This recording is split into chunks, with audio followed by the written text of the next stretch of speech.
గుంటూరులో అంబటి రాంబాబు ఇంటిని పరిశీలించారు వైఎస్ఆర్సీపీ నేతలు. అంబటి కుటుంబ సభ్యులను వైఎస్ఆర్సీపీ స్టేట్ కోఆర్డినేటర్ సజ్జల రామకృష్ణారెడ్డితో పాటు ముఖ్య నేతలు పరామర్శించారు. అంబటి రాంబాబు ఇంటిని టీడీపీ గూండాలు ధ్వంసం చేయడం దారుణమని మండిపడ్డారు సజ్జల రామకృష్ణారెడ్డి.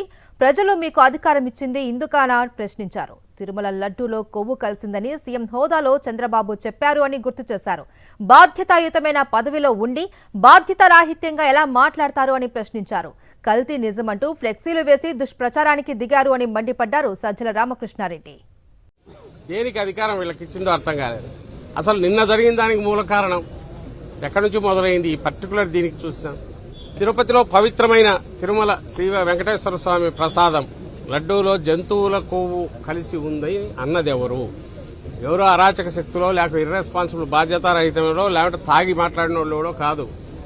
ఓ బాధ్యతాయుతమైన కాన్స్టిట్యూషనల్ హెడ్ గా రాష్ట్రానికి ఉన్న ముఖ్యమంత్రి చంద్రబాబు నాయుడు గారు ఆ మాట అన్నారు. ఆ తర్వాత దానికి సపోర్టుగా ఆయన డిప్యూటీ గాని ఇంకా ఆయన కొడుకు గాని లేదా నాయకులు గాని వాళ్ళ మీడియా గాని అదే ప్రచారం చేశారు. ఇప్పుడు ఆఖరుకు ఏం తేలింది?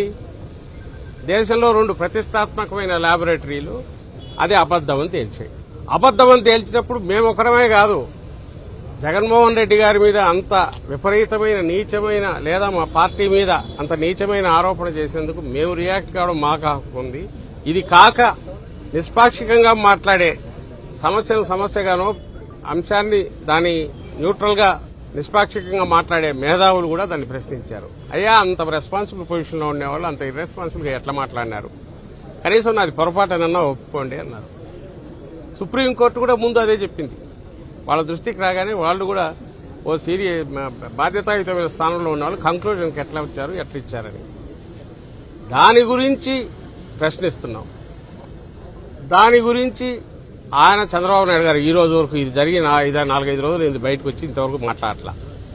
పైగా కల్తీ నిజం అని చెప్పి ఊరు పేరు లేని ఫ్లెక్సీలు రాష్ట్రం అంతా వేశారు.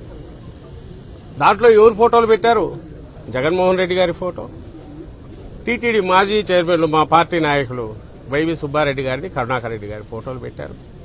కల్తీ నిజం అని చెప్పి ఇంకా కొన్ని చోట్ల జంతువులకు నిజమని కూడా పెట్టారు. ఎక్కడ చూసినా ఫ్లెక్సీలు వెలిసాయి. అది ఎవరు వేశారో లేదు. చట్ట ప్రకారము పోలీసులు వాళ్ళంతటా వాళ్ళు సుమోటగా అవి తీసేయాలి. ఎందుకంటే ఎవరు పబ్లిష్ చేశారో తెలియకుండా ఇట్లా పబ్లిక్ లోకి మెటీరియల్ రావడానికి వీల్లేదు. ప్రింటెడ్ మెటీరియల్ వాళ్ళు చేయలేదు. నిన్న ఆయన వెళ్ళింది టెంపుల్కు వెళ్లి వస్తుంటే కర్రలతో ఎందుకు ఉండాల్సి వచ్చిందండి? వీళ్ళు పోలీసులు ఎందుకు డిస్పర్స్ చేయలేకపోయారు? వాళ్ళని ఎందుకు టెన్షన్ క్రియేట్ అయితే మేము కత్తులు ఎత్తుకోకపోతేనే కట్టలు ఎత్తకపోతే మమ్మల్ని తరిమితే అర్థం ఉంది, అరెస్ట్ చేయొచ్చు. వాళ్ళు కట్టలు పట్టుకొనో రాళ్లు పట్టుకొనో ఇంకో రకంగానో వాళ్ళు దాడికి సిద్దంగానో బూతులతో తిడుతూ ఉంటే వాళ్ళని నివారిస్తారా? వాళ్ళతో ఎందుకు మీరు పోండి సార్ అని చెప్పి ఇటు పక్క నుంచి మమ్మల్ని పంపిస్తారా? అక్కడ జరిగిన గొడవలో రాంబాబు గారు అన్న మాటకు సంస్కారయుతంగా ఆయనే మళ్లీ నేను అనకుండా ఉండాల్సిందే అన్నాడు. నేను ఇక్కడ గుర్తు చేస్తా, ఈరోజు వీడియోలు సర్క్యులేషన్లో ఉన్నాయి, చూపిద్దామనుకుంటే ఇక్కడ స్క్రీన్ లేదు కానీ పెద్ద స్క్రీన్లో చూపించాలని ఉంది.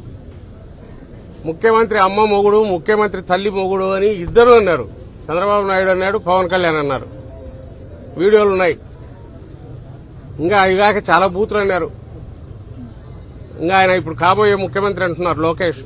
ఆయన ఏకంగా లండన్లతో ముండలతో పడుకున్నాడా మీ జగన్ రెడ్డిని ఓపెన్ గా సీఐతో అంటున్నాడు. అది సరే, మిగిలిన వాళ్ళు చాలా బూతులు, అవన్నీ వాటి జోలికి పోదలుచుకోలేదు. ఇవన్నీ రికార్డెడ్ గా ఉన్నాయి. వీళ్ళని ఎక్కడ నిలదీయాలి, ఏమి చేయాలి వీళ్ళను? నిన్న ఓ డీఎస్పీ ఇక్కడ అంటుంటే నేను వీడియోలో చూశాను, ఆశ్చర్యపోయినా. అభిమానులు అన్నాక ఆ మాత్రం వస్తారబ్బా, కొంచెం ఓపిక పట్టండి, వాళ్ళు అలసిపోయినాక మేము ప్రశాంతంగా అందరినీ సర్దుతామని. అసలు ఏమవుతున్నారో తెలియట్లా. అంటే ఇప్పుడు ఒకవేళ 2 పొలిటికల్ పార్టీలుగా మేమేదైనా తప్పు చేసినా, వాళ్లు తప్పు చేసినా మధ్యలో ఉండాల్సిన అధికార వ్యవస్థను, పోలీసు వ్యవస్థను వాళ్ళు తీసుకోవాల్సిన చర్యలు వాళ్ళు తీసుకోవచ్చు. నిన్న ఈవెన్ రాంబాబు గారు ఏదన్నా అనుకోని అన్నారని ఇంకోటి అన్నా కూడా ఆయనను వచ్చేసి ఆయనకు నోటీస్ ఇవ్వడము, ఇంకోటి చేయడము, పోలీసులు పిలిచి మాట్లాడడము, వాళ్ళు వచ్చి మనం ఏదైనా చేసిండొచ్చు, ఏది కాదన్నట్టు చట్ట ప్రకారం. కానీ ఇక్కడ నిన్న జరిగింది, చట్టం గూండాలను ప్రొటెక్ట్ చేసింది, చట్టం అరాచక శక్తులను ప్రొటెక్ట్ చేసింది. చట్టాన్ని కాపాడాల్సిన పోలీసులు మౌన ప్రేక్షకుల్లాగా వచ్చి నిలబడినారు 5 గంటల పాటు.